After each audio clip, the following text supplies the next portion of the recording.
¿Dónde está el otro micrófono? Está en el colgante y en mi mano, pero el receptor del otro. Sí.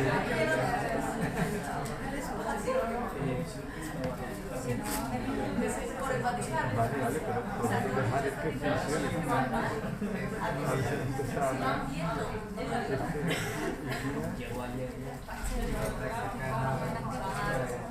Vale, entonces, ¿quién va a hablar? Y tiene allí 9. Le paso el email.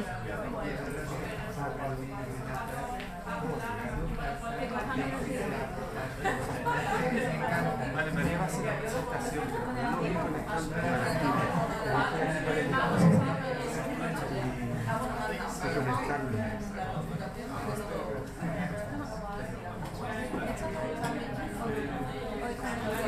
Tengo aquí un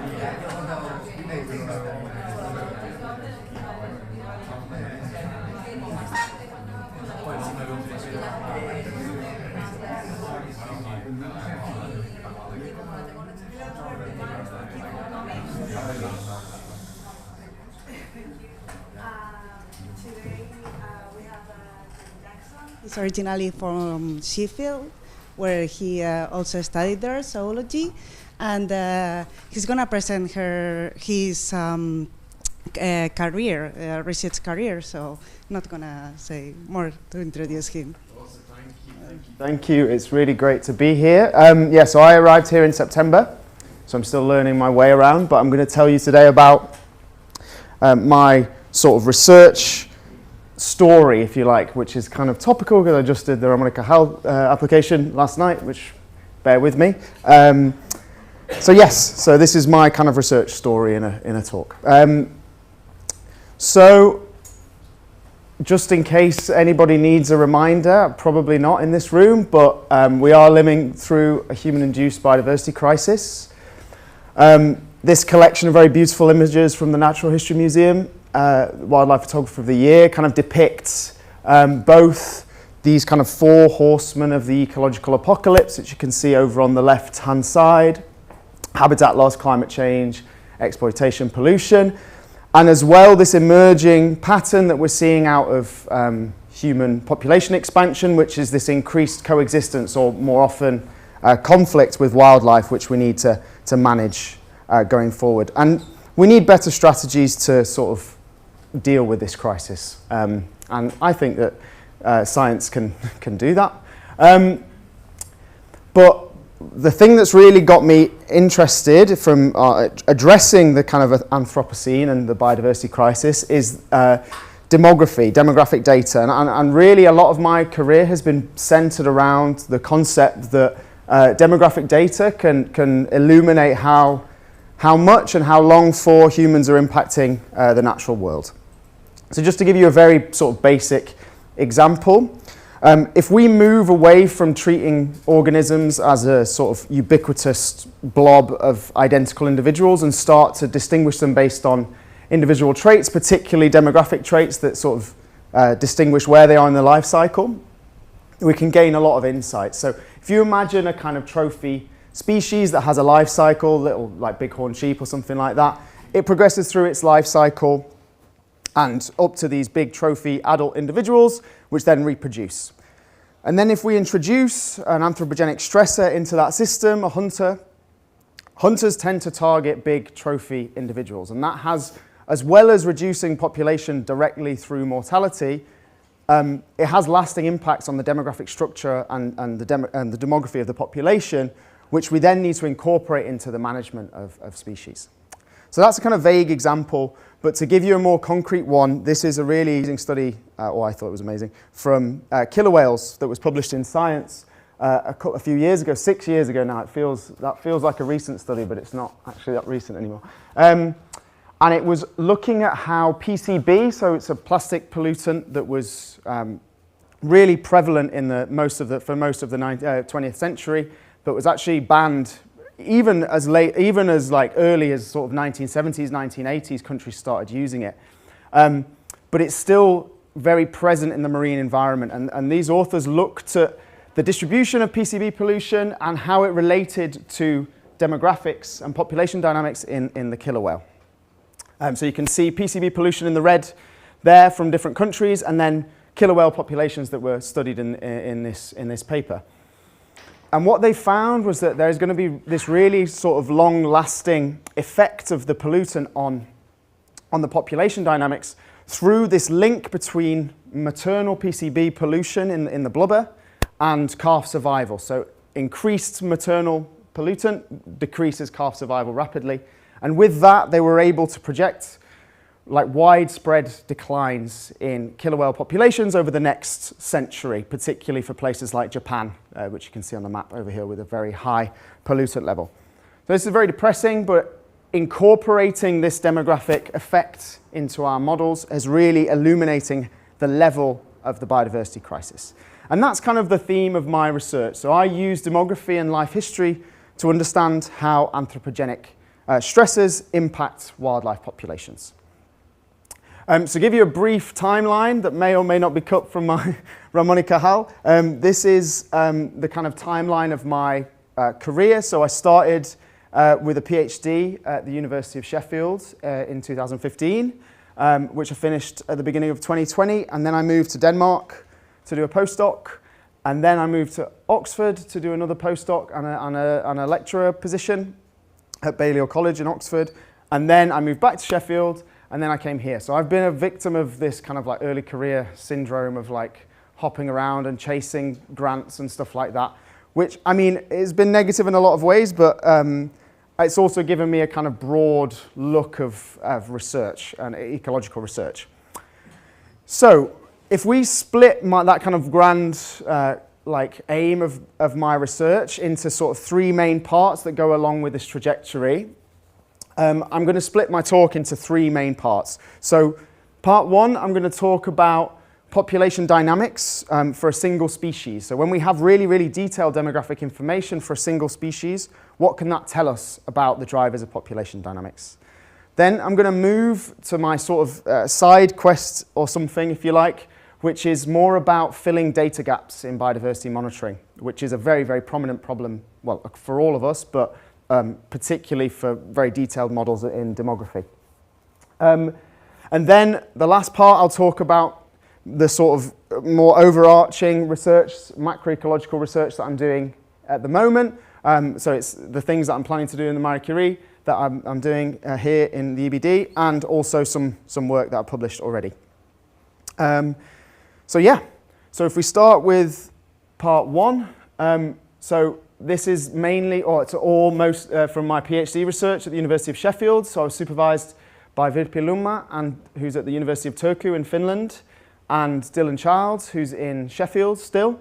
And the aim of my thesis was to use semi-captive Asian elephants from Myanmar to understand population dynamics in long-lived mammals in quite substantial detail. So just to give you a little introduction to Asian elephants, they're endangered species. They have the kind of classic traits like declining fragmented population, somewhere between 20 to 40,000 individuals in the wild. There's a lot of uncertainty in the estimates of individuals from the wild, probably actually a lot lower than that. That's from 2008. There hasn't been an updated IUCN assessment for the species since 2008, so it's long overdue. So you can see the kind of historical range of elephants and the current range, and particularly wild populations are concentrated in southwestern India, in Kerala, down there. But actually, one of the most interesting features about Asian elephants, and something that's quite unique for them as an endangered species, is that they have a really large population in captivity. So around 16,000, so almost up to the lower estimate of population in the wild, is held in captivity. And so we can't just ignore that population from a conservation perspective. It has to be it's an important genetic pool for the species, and we need to understand and manage that. And that was the kind of aim of my research during my PhD. And if we look a little more deeply at those Asian elephants in captivity, there's actually not a lot of individuals that are held in zoos. It's less than 1,000. So most Asian elephants in captivity are working animals, and that is particularly in range countries like Myanmar, Thailand, Laos, and India. You've probably seen them if you've been to Thailand, like elephant rides and stuff like that. It's very common, but the vast majority of captive elephants work in the timber industry, dragging logs as draft animals, and particularly in Myanmar, which is where my PhD was focused. So Myanmar has almost 5,000 elephants in captivity. It's like really big numbers. And yeah, most of these are used in the timber industry to drag logs.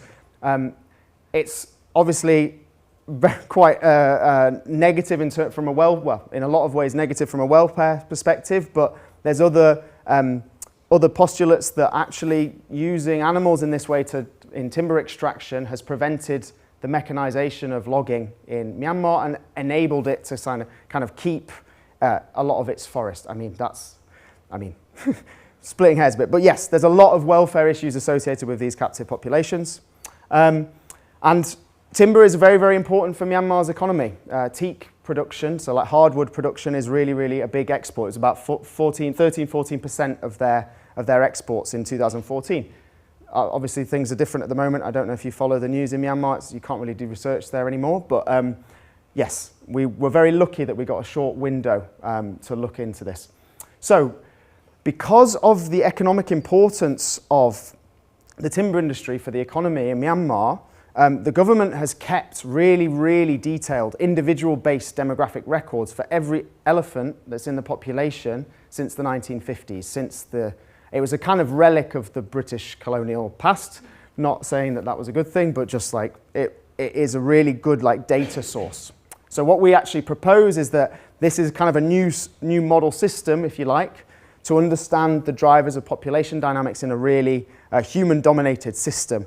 And this is just an example of one of the logbooks that records not just birth and death records and age and things like that, but it records things like health outcomes and all sorts of very detailed life history data that can be used.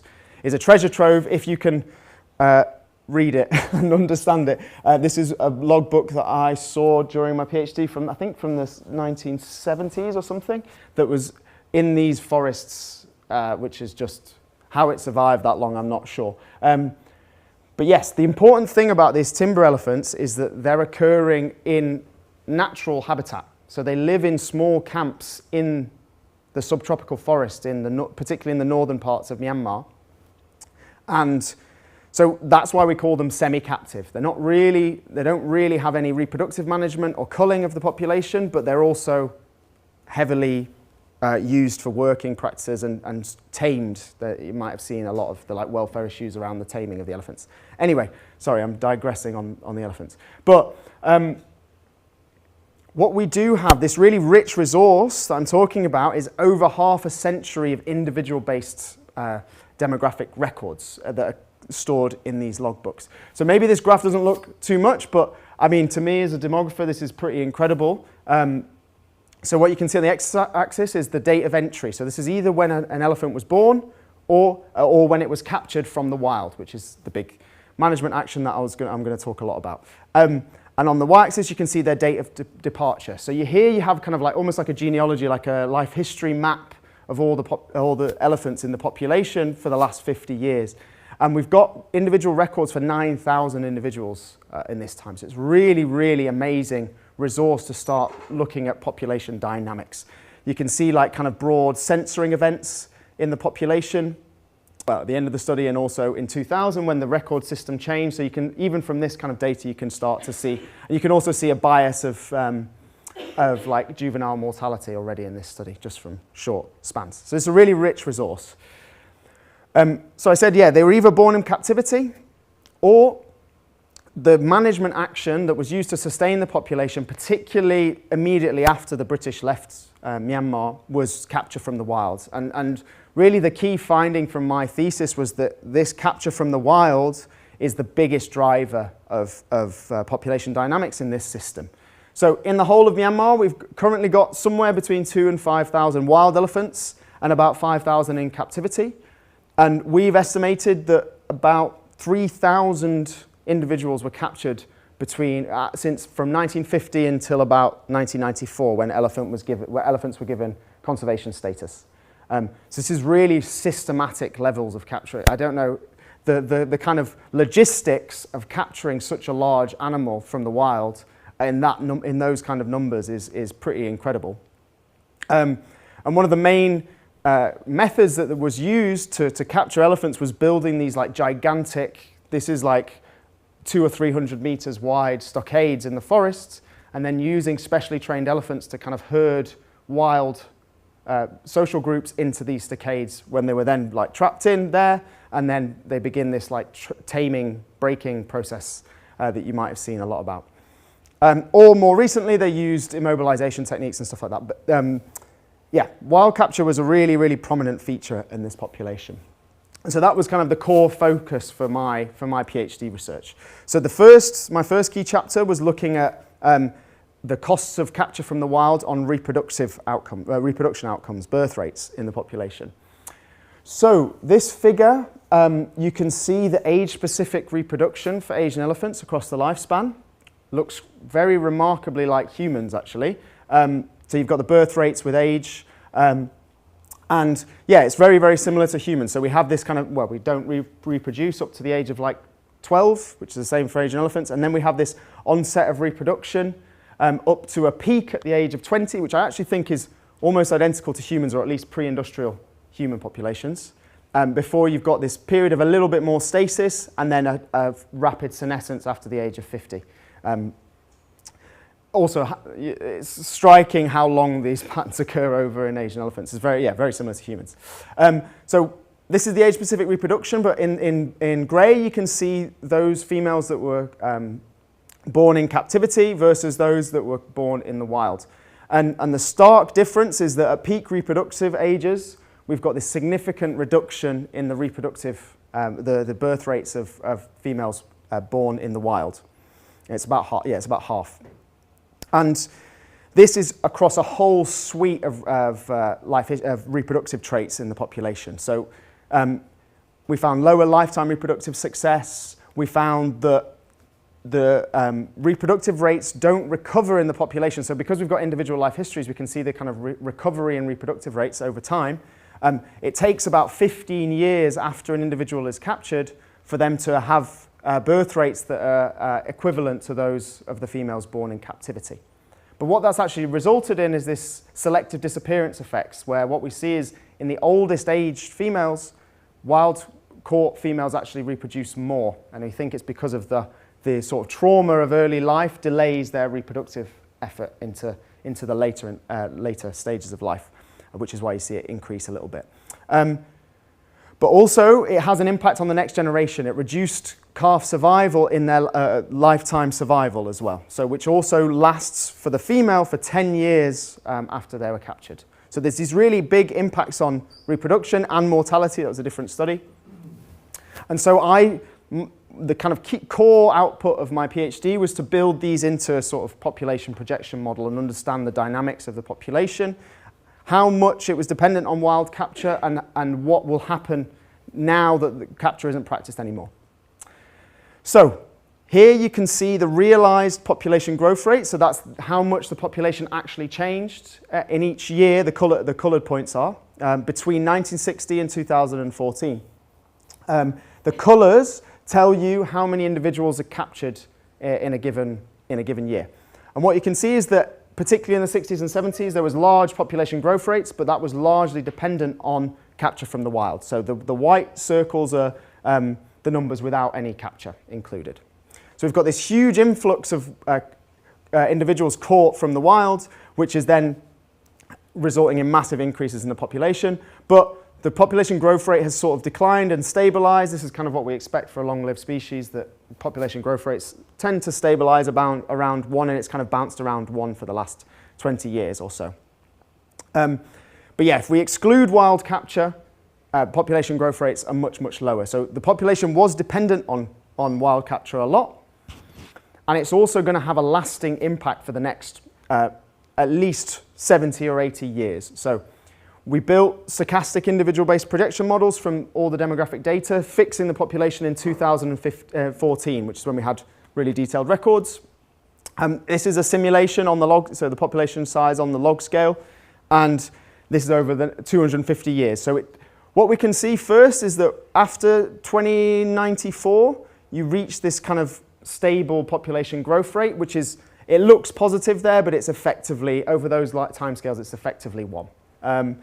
So there is a kind of stable population, but the really interesting thing for me as a demographer is this initial period in the population where there's these fluctuations in the population. That's called a transient dynamics, transient phase in the population, where we're going to get a decline of several hundred individuals for the next 30 years. And this transient phase is going to last for about 70 years in the population.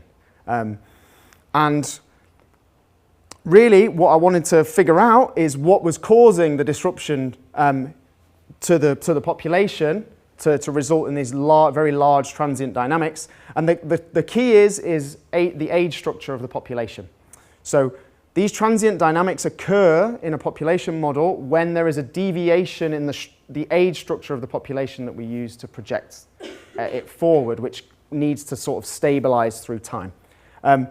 And we argue that these transient dynamics and deviation in age structures are a really, really important feature in population models, particularly in translocated, endangered, or human-managed systems that has just been perturbed. So in the last kind of key demographic part of my PhD, I looked at how this perturbation to age structure was really important for population dynamics. So I've chopped the data up in a slightly different way here. Here you can see the age structure, and this is of females that were born in captivity. So this is not including wild capture whatsoever. And you can see the kind of proportions of individuals at different 5-year age classes. And what you can hopefully see is that from the 70s onwards, you've got these kind of ripples in the population. So we have this kind of like high level of birth rates in the population, and then you can see that the population sort of ages up to the onset of reproduction, which is here, before there's another peak in birth. So what we think is that the systematic capture from the wild brought such a large influx of females, even though they had lower birth rates, they created this kind of pulse of births in the population just by the fact that they were there.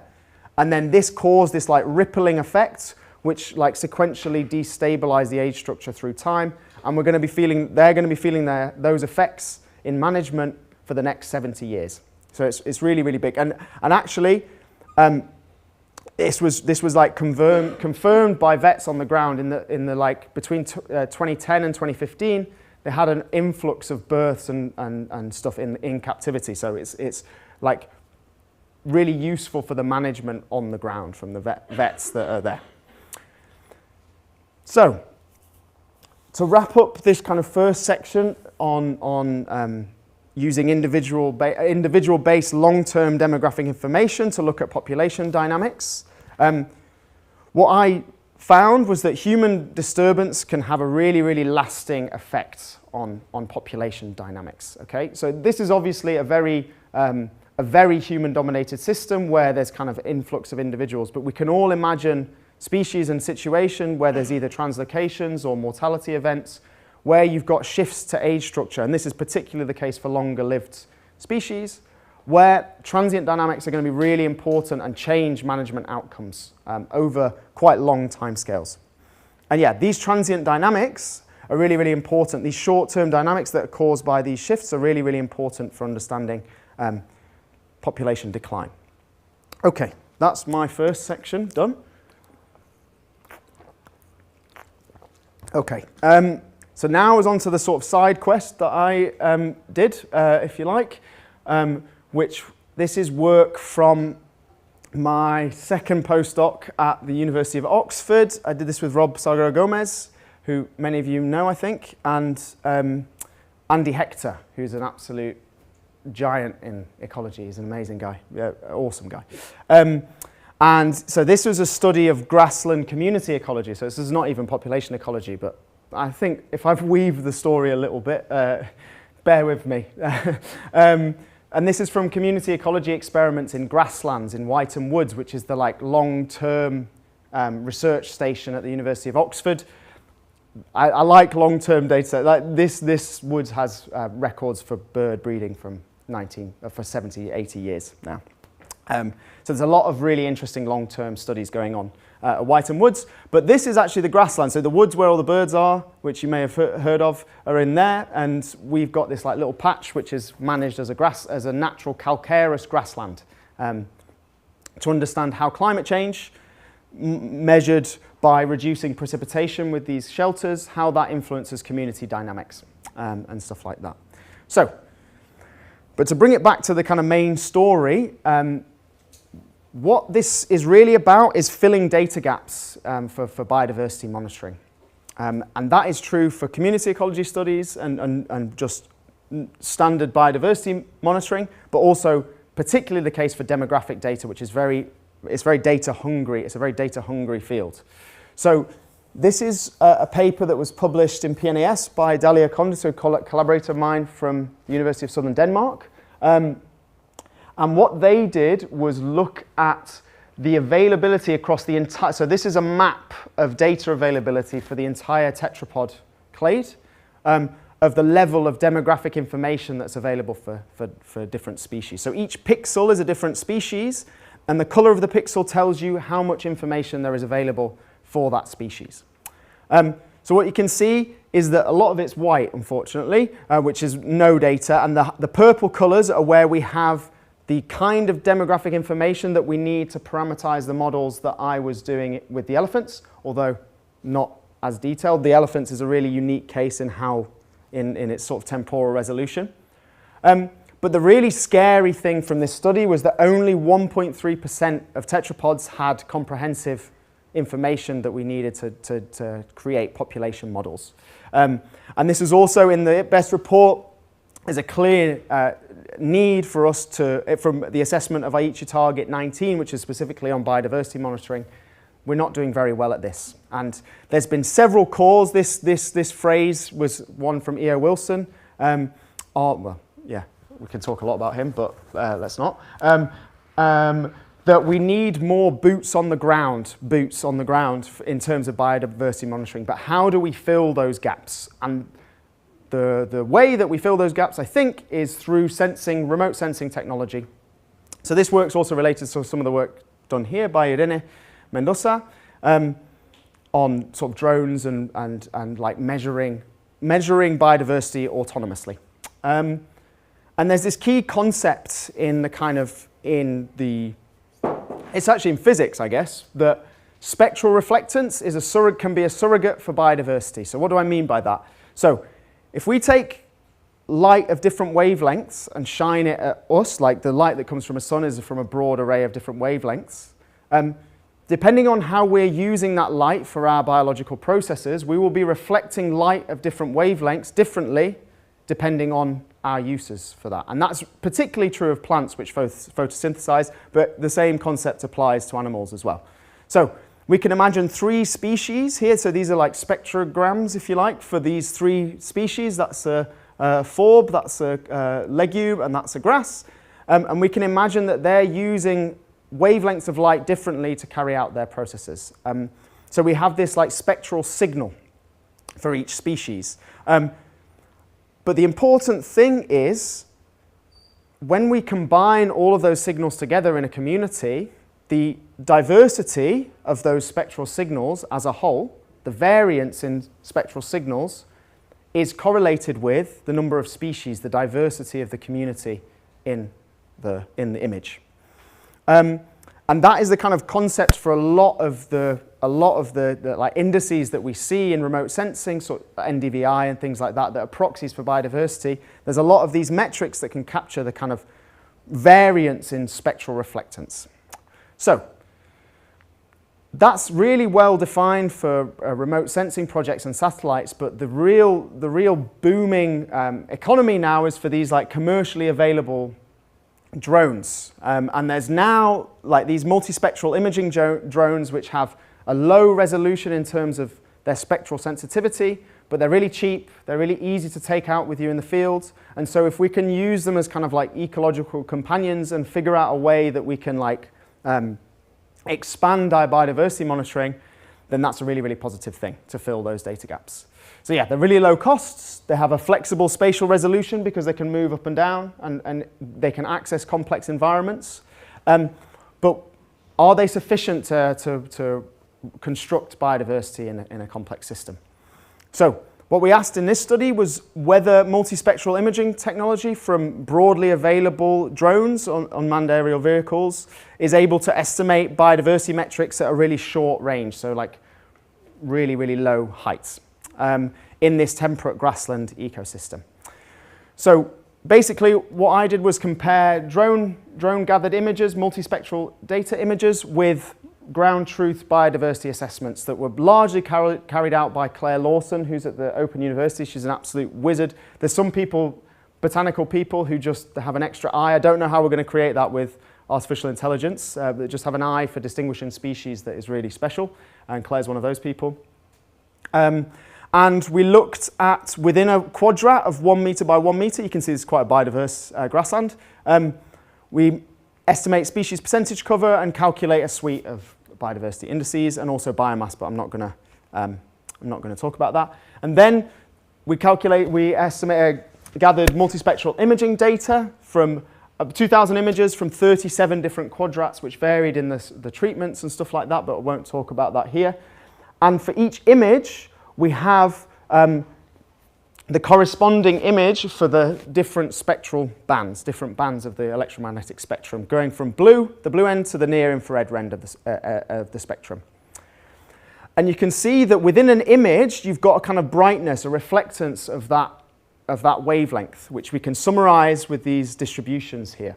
And so what I did was gather these all together to create sort of moments across the entire spectral distribution to calculate this variance, the variance in the spectral signal. And then basically what we were looking for is whether these biodiversity metrics that were ground truthed predicted these spectral reflectance diversity measures. And what we found was, yes, this is actually a really, really good way of predicting broad biodiversity patterns in this system and at these like sampling heights. So this is the Shannon-Wiener Biodiversity Index, and you can see that there's a very strong positive correlation. It's not perfect, but there's a very strong correlation with this spectral diversity. So we replicated this finding across the different biodiversity measures, across sampling heights, which is the pixel resolution, and the results were very repeatable at the plot level, which is really the quadrat level, which is really important. And we found that the really important thing for the cost effectiveness of biodiversity monitoring is this reduced the sampling time by 16-fold. So using sensing technology is a really, really important bolstering tool for us collecting data if we can adapt tools to our system. And the next steps, just to give you a little idea of what's going on in the system now, is that we're collaborating with Nick Hawes and from the Oxford Robotics Institute to develop a kind of autonomous monitoring robot, wheeled robot, which is meant to be collecting data every day. It's not working yet because robotics is very difficult. But the idea is that this wheeled robot that's called Husky has a little sensor payload on the top, which includes multispectral camera, which can then take repeated images of the same quadrats over and over again, from which we can estimate not only biodiversity, but we can start to understand demography, and that's where we bring this back to demography. And basically, yeah, the kind of broad take-home from that section is sensing technology can fill data gaps in biodiversity monitoring. So if you have an opportunity to use them in the wild, please do, although make sure they're adapted to your purpose.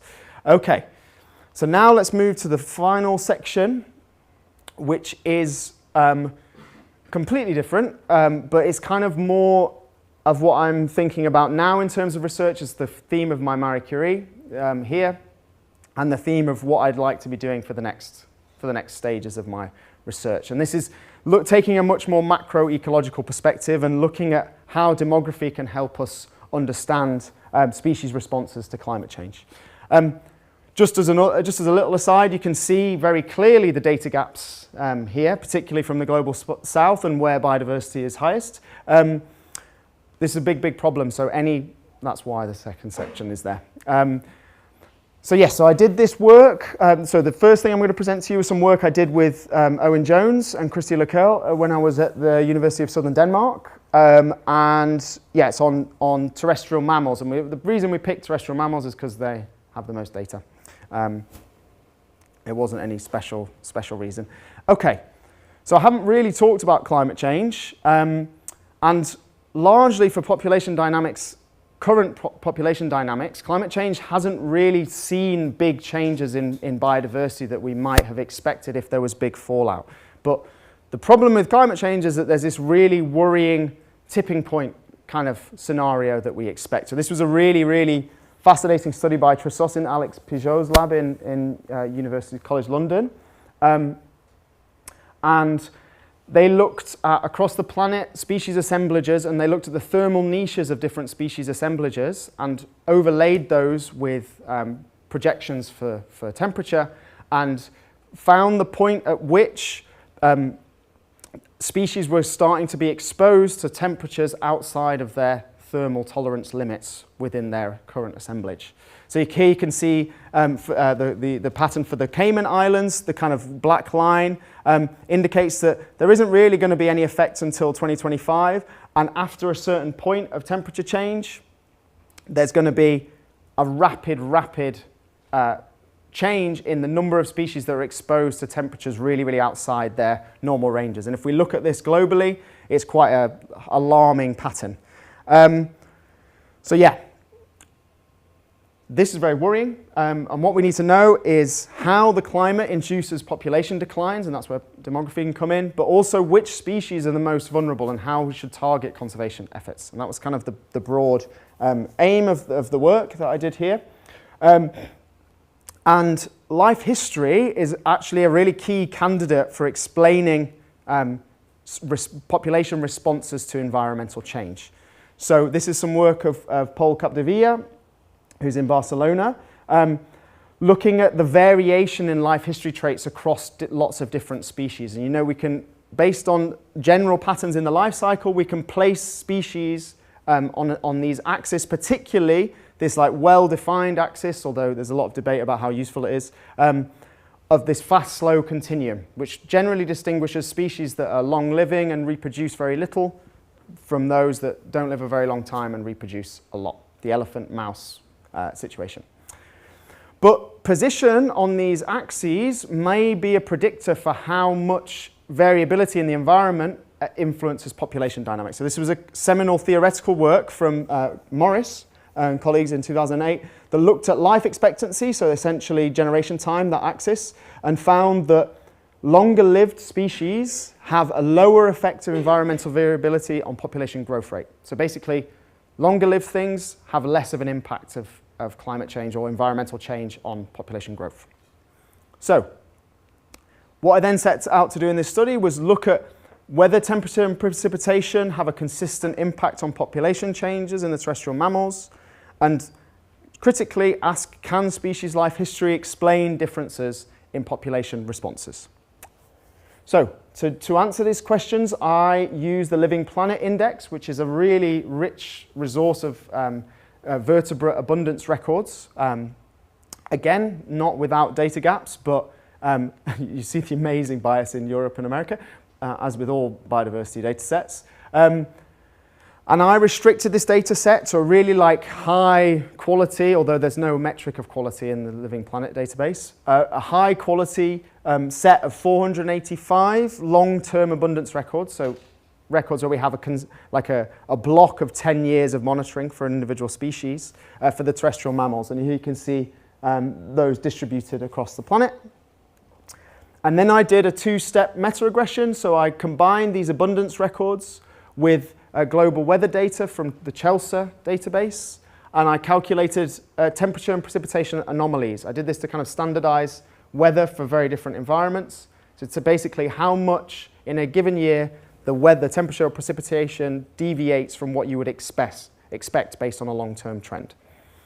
And then I combine this with species data on life history, and we use two traits that are very widely available for a lot of species: maximum longevity and litter size.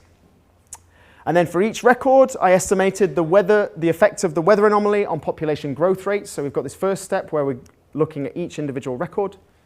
And then once we have these weather effects, we're looking at comparative patterns to sort of see if there's any generalizable trends across different species. So just to show you what these actual effects look like.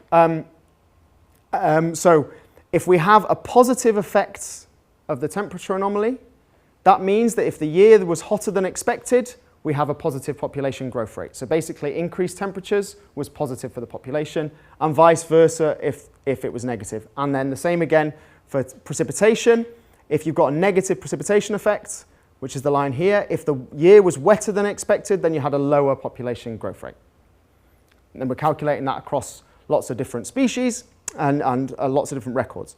So the key data is this kind of like figure, which each little square is a particular population record for an individual species, and you can see the color denotes the temperature and precipitation effects on population dynamics. And the key kind of broad pattern across the terrestrial mammals is that there isn't a consistent response across species. So it isn't that there's this directional effect that all species are going to be negatively affected by temperature increases, for example, which is you might predict. So you can kind of see those from the colors, as well as from the statistical models that we ran.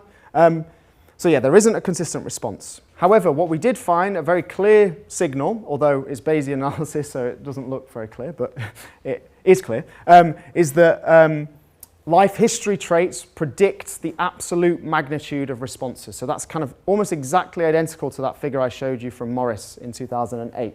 So this is longevity, this is litter size, and that is the absolute effect of temperature on abundance. So it's basically how big the coefficient is, whether it's positive or negative. Because produce more offspring had higher absolute population responses to weather anomalies. And the same was true, although less so, for precipitation. So slow species respond with a lower absolute magnitude to temperature anomaly, to weather anomalies. So that might mean that using life history, we can create this kind of indicator of how vulnerable we think a species is going to be to changes in the climate.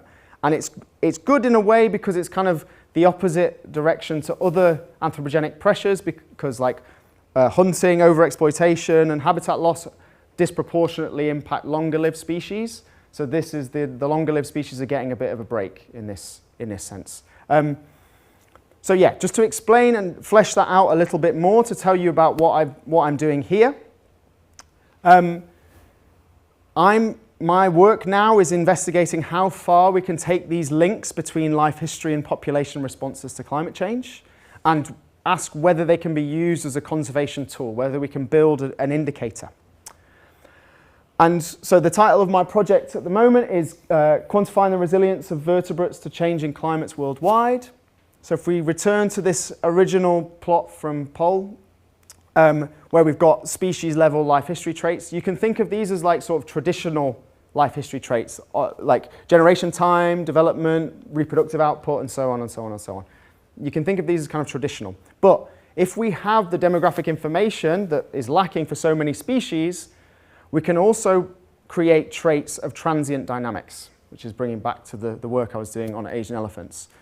So for a given life cycle, we can estimate how much the population is going to change in the future if there is a disturbance to age structure. And we can create a kind of envelope for how much the population could change if the age structure changes in different ways. So we have these traits that are called, well, demographic resilience traits is the term that's been coined for them, but they're really dynamics, transient dynamics traits. So for a given life cycle, we can predict how it's going to change if there's a perturbation. And basically the goal of my research right now is to understand whether these resilience traits that we expect theoretically from demographic models, whether they predict these observed responses to weather anomalies and climate change, and then using life history information and inferring it, we probably have to infer for quite a number of species, can we create a kind of demographically informed index of climate change sensitivity? Okay, so yes, just to sum up, my research story. Demography can really illuminate how humans are impacting the natural world. When we have long-term data, we can see that humans have really long-lasting impacts on populations, and then transient dynamics, these short-term dynamics from disruptions to age structure, are really critical in our understanding of population decline. When we don't have long-term data, sensing technology has a really, really big potential to fill data gaps in biodiversity monitoring. And if we take these ideas, when we do have long-term data and think more globally, the fast, slow continuum of life history traits can predict how species react to climate change, potentially. And transient dynamics, these resilience traits, transient dynamics traits, may hold the key for explaining variability in responses to climate change. So with that, I will say thank you very much. Lots of people to thank, and thank you for listening. Cheers.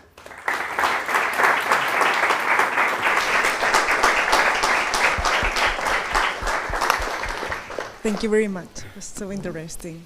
Now, short time, but probably really productive time for questions. So, anyone has any? Thanks a lot, John. I'm still thinking of my question, so it might be framed. Oh, yeah, that's fine. But in the last analysis that you show, I'm wondering how much this is constrained by the length of the time series that you use, and whether this is long enough to actually see an impact on long-lived species. Yeah, and it does have an impact, for sure. Sorry, it's quite a big graph. Not one. Sorry. Yes, basically, we accounted for record length in all of our analysis. So the effects you're seeing with life history are kind of independent of that effect. But you can see that the majority of studies, particularly from Northern Europe, have short-term records. We've got this kind of like skewed positive distribution. So yeah, the amount of long-term data available does affect it, basically. Yes. But we accounted for it in analysis, and although it had a big effect, it didn't impact our findings on the life history traits or the overall pattern. Yeah. It was really, really interesting. I was thinking about these results that you were showing are reflecting the actual strategy of mammals. What if you were working with, for example, fish or large trees, in which the largest the individual, the higher the reproductive potential? Mm-hmm. So the trade-off is completely different. Very long-lived also. Some fish can be even longer-lived than mammals. Yeah. And the trade-off is reversed. What you would expect there? Yeah, I mean, totally. And I mean, if we take... oh no, did I look at it? Yeah, you're absolutely right. The life history variation in different clades is enormous, right? And particularly for trees just break all the rules. Sorry, it's the previous slide. And the previous one, this one. So there's the second key axis of life history variation is the degree of iteroparity in species, which distinguishes those species effectively. And yeah, trees and corals and things fall up there. And the answer is I don't know how that will impact how they respond to temperature and precipitation anomalies, but that's what I'm doing. So the kind of core first point of my Marie Curie is to expand across the terrestrial vertebrates. I don't know if this will be possible for plants and fishes as well. I think terrestrial animals just have much more data, but at least comparing mammals, birds, amphibians, and reptiles, I'll be able to have that answer in hopefully a few months if I don't have to write too many grant applications. But yeah, no, there is such a huge amount of variability in life history traits. And kind of the overarching goal is, for this study, I used two broadly available traits that are kind of very indicative for mammal populations. But this kind of life history data is available on a broad level for lots of different species, and I want to look at more multivariate approaches at explaining with a broader set of life history variation how we can predict the population change. But yeah, let's see.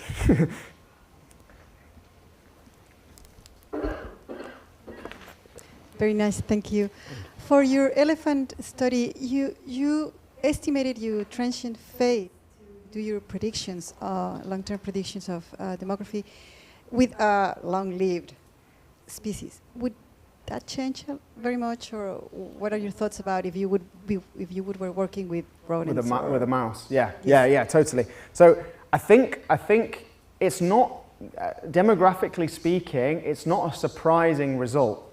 Like, just from a purely demographic perspective, the fact that you've got this transient period that lasts for 70 years, that's only 3 generations for elephants. And basically what we see is that for rodents and faster organisms, you see the same dynamics, but over a much shorter time, because there's a lot more turnover in generations, so those transient effects fade out after only a couple of years, but it's relative to the kind of generation length as well. And actually those transient dynamics, those like big changes in shorter living things, is why we see this pattern here. Why that we see the pattern, I think it's because of that. So this this kind of like global patterns in how life history affects population responses is picking up on an underlying demographic life history property of different species from different life histories, if that makes sense. So yes, we would expect for a shorter living mammal, like a rodent, they would have much bigger transient dynamics, which might completely destroy the population, but it would subside much, much quicker. Whereas for an elephant, from an elephant's perspective, that can be, even though it's also 3 generations, that takes 70 years. And I think the key knowledge gap is that isn't incorporated into management so often. So more often in management, you would say, oh, there's a long-term positive population growth rate for the elephants, we're doing okay, that's fine. But actually, this shorter phase, this transient phase is going to last for many, many years, and it's going to have a big impact on the population, even though you stopped doing the management action 20 years ago, 30 years ago. Yeah. So there is one question on the chat of YouTube. Oh, is there? So I'm going to read it. It's from Monica Bond, and it's asking that, has there been complementary research on the wild Asian elephants population in Myanmar of the impact of capture and removal of individuals on their population dynamics? Sadly, no. Sadly, no. So in India, the situation is a little easier because Asian elephants in India tend to occur in less densely forested areas. But in Myanmar, it's a bizarre thing to say for a species like an elephant. It's a bizarre thing to say for a species like an elephant, but they're incredibly cryptic species in the forests. And so we have very, very little information for the wild population in Myanmar, or the whole of that sort of subtropical part of the continent. So no, I don't know. The probability is that it was very, very negative for the wild population. And there's some people arguing that there's probably not any real wild elephants left in Myanmar, which is, yeah, really sad, even though it has the biggest area of undisturbed forest habitat available for the species. But yes, no, we don't have that data, sadly. It would be really, really interesting to see, but the logistics of collecting data for wild Asian elephants in that part of the country, not only from just a purely ecological perspective, I don't know if, yeah, like there's lots of people working on long-lived mammals like carnivores or cryptic species. Just from an ecological perspective, it's a problem, but from a political perspective, elephants are also coinciding with the places with the biggest guerrilla warfare. So it's and often used in the fighting themselves. So it's kind of, there's a whole political angle that just makes it impossible to really know. But yeah. Thanks. Oh. Well, thank you. We were discussing earlier, just before your seminar, that in the last few years we are observing very fast changes in populations. So it seems that organisms are adjusting phenology and life history traits to all of these rapid changes. So are you considering in your models that populations don't stay put, but they are reacting and very fast to changes, so you can keep similar population growth rates, but with a different composition in the populations? How are you dealing with that? Absolutely, yeah. No, that's a fantastic point. You've touched on a work that from my last postdoc that I didn't get time to talk about today, which is about forecasting population declines with multidimensional data, so looking at behavioral data, species trait data, so morphological traits, and then abundance trends, population dynamic trends. And so we did some ecological experiments on ciliates, on paramecium, and did like very, very long-lasting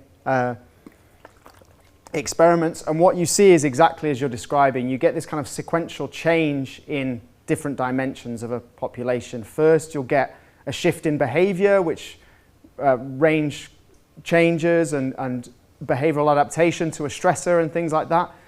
But then eventually a species will run out of space to adapt, and there will be a shift in either a demographic parameter or a trait, a morphological trait, which then eventually causes cascade to reduce the population. So yeah, so I think those are the changes that you're seeing, particularly in range expansion and contraction in behavioral traits.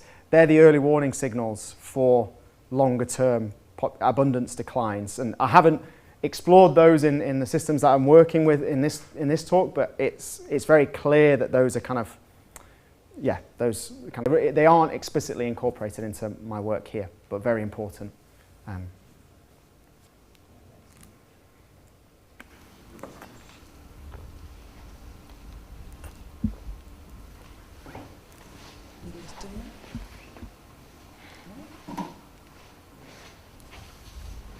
Okay.